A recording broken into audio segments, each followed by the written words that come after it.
Hey guys, today we're not in the garage, but we're in the office and we're going to go over recovery gear and a starter kit that you can put together yourself, which has everything you need for cheap.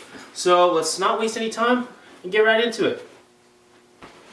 As I was saying, this is the most basic kit you can have, but this has all the stuff that you need. You can always add stuff to it, get a dead man or whatever you want later. So if you have no idea, it's your first time off-roading and you have no clue what to bring, this is the essential stuff that you need. So let's go ahead and go over what we have here.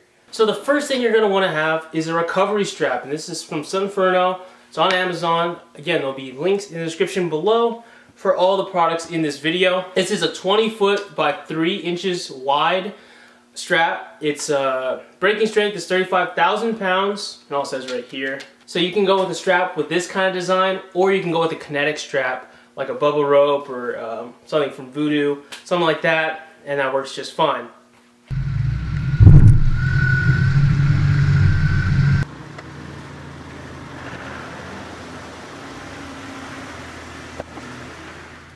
Let's look at that again in slow motion. Note how the recovery rope stretches and then contracts. So another important piece of kit to have is a tree saver strap. This connects to your recovery strap or your winch line, and it just attaches to a tree. And you can use a tree as an anchor and it'll pull you out.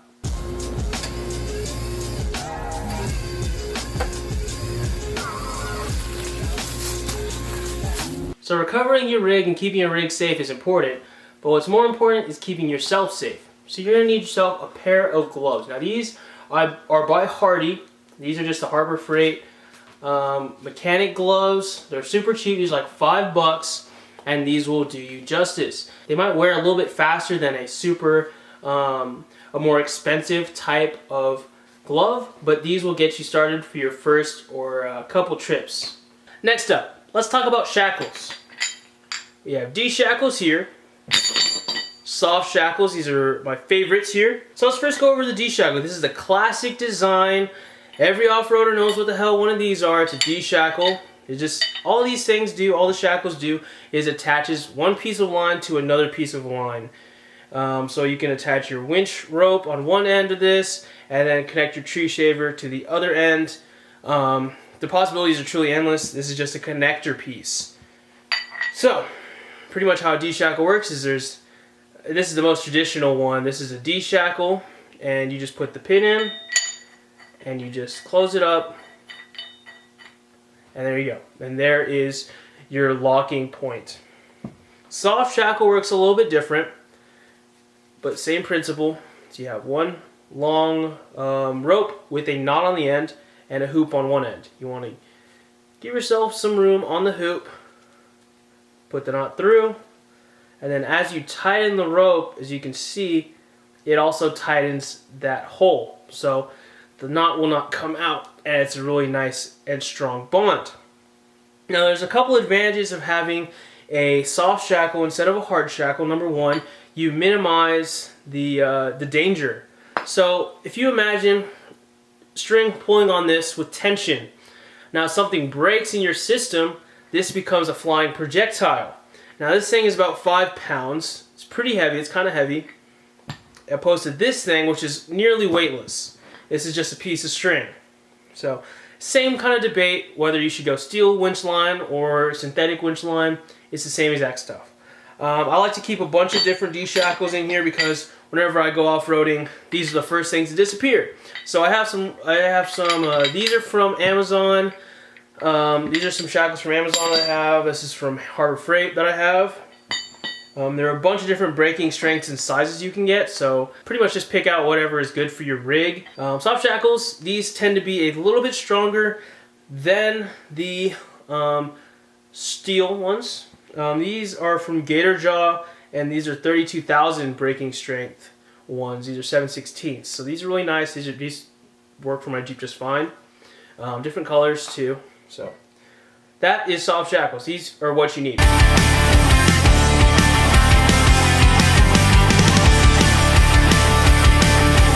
millimeters thick and is rated to a working load limit of 3.2 tons. The next thing you need especially if you have a winch. And if you don't have a winch, you should get it. Definitely one of the first mods you should do to your rig.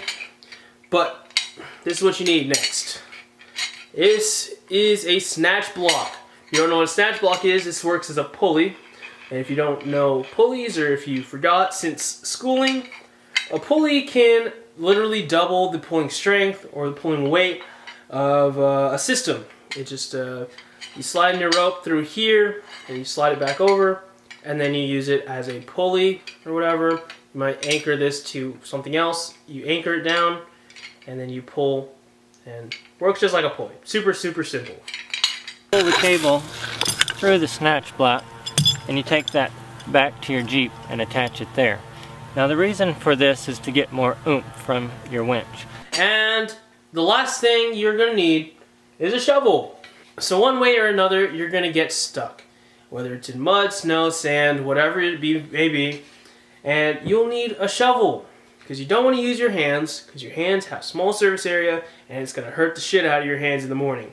So, get yourself a little baby shovel. This is by Gerber, so they know what they're doing when it comes to blades and handheld accessories, because Bear Grylls uses Gerber stuff. And Bear Grylls is a badass. So you can either get something kind of like this. This is a folding shovel, so everything kind of folds compacted down really small. Let's see if I can... See, it folds down, and then you just... Bam! Ready for action! It even has a little serrated blade if you need to cut stuff. So you can either go with something like this, or you can get a super crazy one from Crazy Beaver Tools. Those are pretty popular, or you can just get your own shovel from your grandma's house, and then don't tell her about it. Also works, you know, if you're out on the trail and you need to go to the bathroom, and you know, not gonna go into too much detail, but this is what you need, brother. So now that we talked about the kit you need, how are we going to store it all? Are we going to chuck it in the back of the Jeep and hope to God that stuff doesn't fly around? No. We're going to throw it on our passenger seat because we have no friends to Jeep with? No. You need to get yourself a bag, a tool bag of some sorts. Don't get a toolbox, get a tool bag. I like a tool bag instead of a toolbox. Toolbox is a little bit more hefty than you need.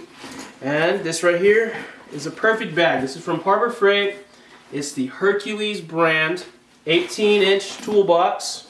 Also comes with a strap, which is really nice if you need to grab it and just save your friends in the Toyotas.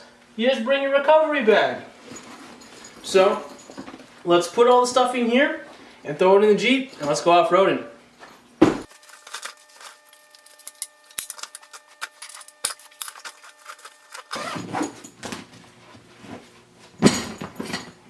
Alright, so if you guys like the video, go ahead and give it a thumbs up. Down below, it helps me out. Comment below any comments, questions, or concerns. What recovery gear you use, because I'd love to know. You guys have some baller setups, you have some budget setups. Let me know in the comment section below, because people will read the comments, and your comment might be super, super helpful with somebody. So, leave that down below. Subscribe to the channel for more videos. If you want, support me on Patreon. Or if you want to buy some t-shirts, like this Recovery Man t-shirt. This one is just been drawn on, but I'm serious. There's one on Teespring that is not trash quality. Plus a few other ones, so you might enjoy them. So go ahead and check it out. Over here, I'll try to put a link over here. If it's not, then it's in the description box. But anyways, see you guys later. Have fun, be safe, recover your Toyota friends, and I will see you guys later. Peace.